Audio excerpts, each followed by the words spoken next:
Pinatawad mo ko sa pagkakasala.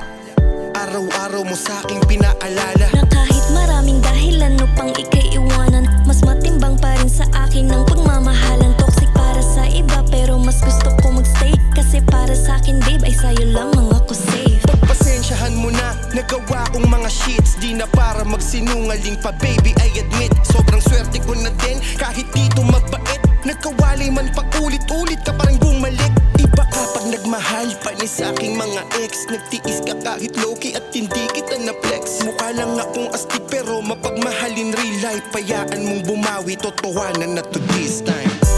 Mamahalin kita ng walang hanggan, at hindi